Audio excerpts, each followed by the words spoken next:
The Ghana National Fire Service is warning motorists and residents to stay away from accident scenes involving fuel tankers and other explosive materials following an incident that has disrupted traffic on the Kumasi-Accra highway. The caution comes after a fuel tanker was involved in an accident in the early hours of Tuesday, raising safety concerns and prompting emergency responders to secure the area to prevent any possible fire outbreak. The situation has since triggered heavy gridlock along the Kumasi-Accra highway, with one section of the road temporarily blocked as emergency teams work to manage the scene. My colleague Stephen Mensah has been interacting with the driver of the fuel tanker involved in the accident.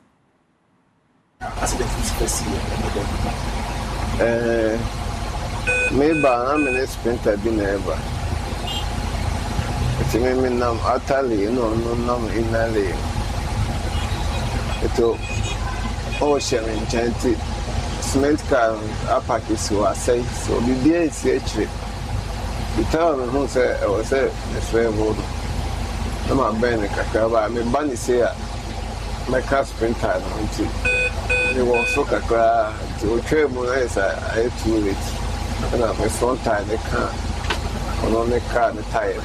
I'm a front tire the fire a full pavement now. Excuse me, but ever talk man.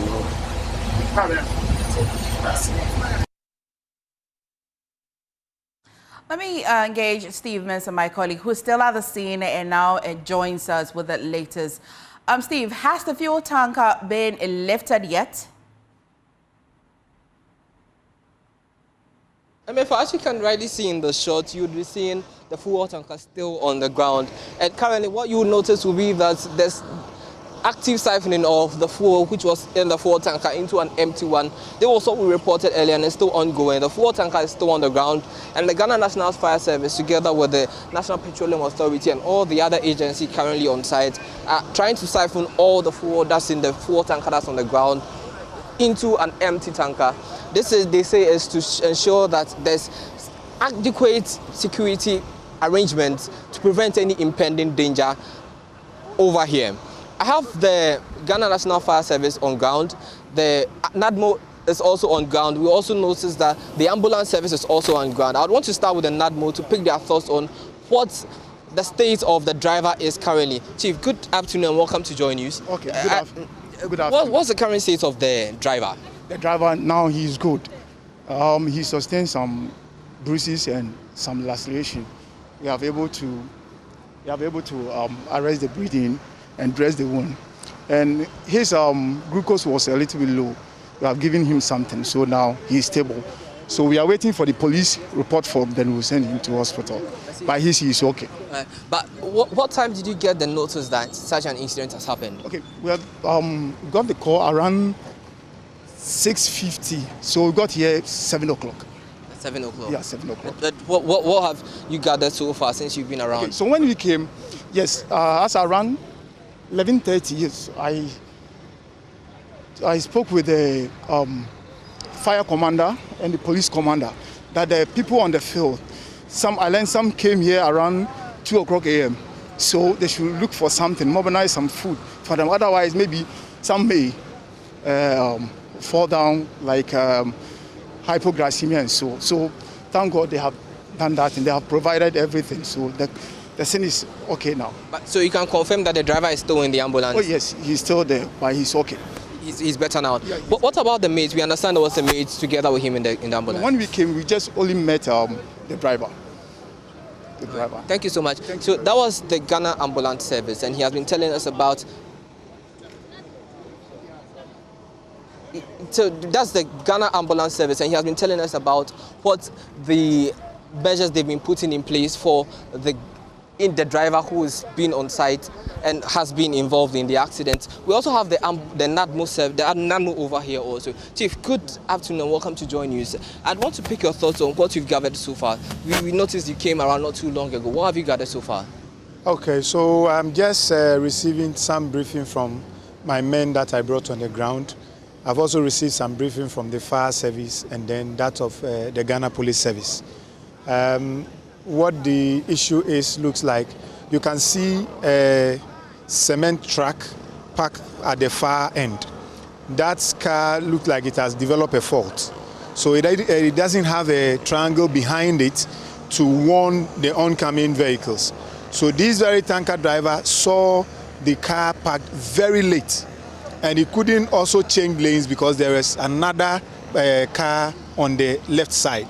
So in the course of the maneuvering, I think he lost control, and then this is what we have. I'd want to pick your thoughts. Why are you here? Yeah, as NADMO, ours is to help coordinate situations like this, because you know we have the fire service here, we have the Ghana National Ambulance here, we have the police here. Our job is to help coordinate the activities for us to have a successful day, i.e. Trying to prevent a disaster from occurring. Because this situation as we have it, there can be a spillover, there can be a spark of fire, very small one, and then we cannot contain whatever disaster would have occurred. So ours here is to make sure, whether it is the fire service, whether it is the police or the Ghana ambulance and so on and so forth, everybody is doing what it's supposed to do. If they need assistance, we are here to offer that assistance.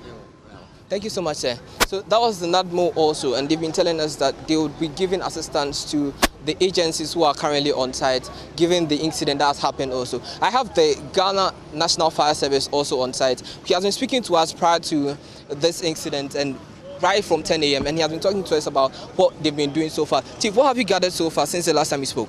So at the moment, the cooling is in progress. You can see foam concentrate being used to cool the tanker. Siphoning is in progress, and we are hoping that the siphoning will be over, and then the recovery truck will come and lift the empty truck away before we leave the place. How likely are you to seeing this thing done? No, you see, with such emergencies, you will not be able to give timelines, because look at it, they were using the first pump, then they had a problem, they had to stop and go in for another pump, and they've started again. So you will not be able to put timelines on it, because we are using a machine, anything can happen along the line. But we hope that at least by evening, we should be able to finish evacuating the petrol from the accident vehicle into the empty tanker.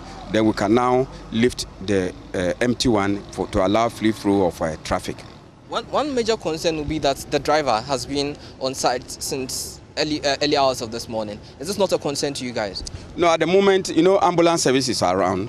They have put him in an ambulance, and they are giving him first aid to stabilize him. And if they think that he should be taken to hospital immediately, why not?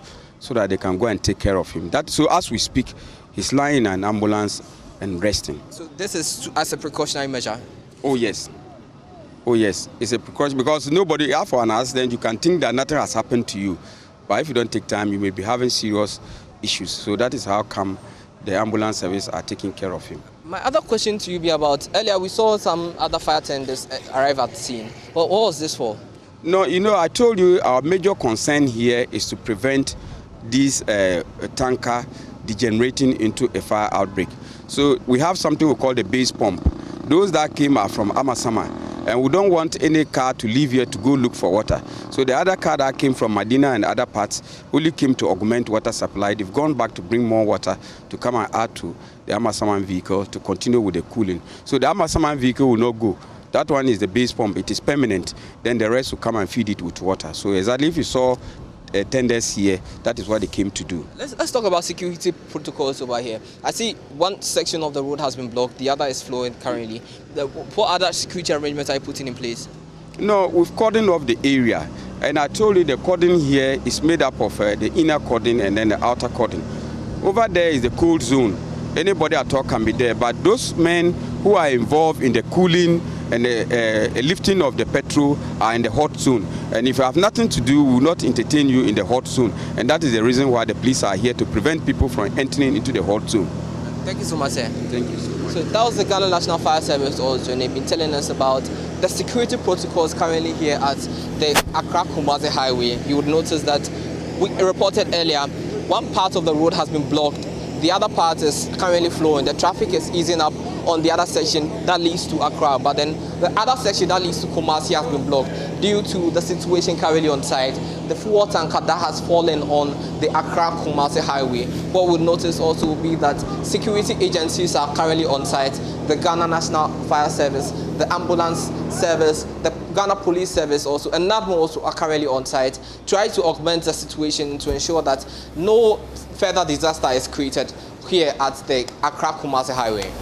Well, thank you so much, Steve. We shall definitely be bringing you a lot more because obviously you can see that the tanker driver is still stationary in an ambulance over there. We shall be getting some more answers to this situation.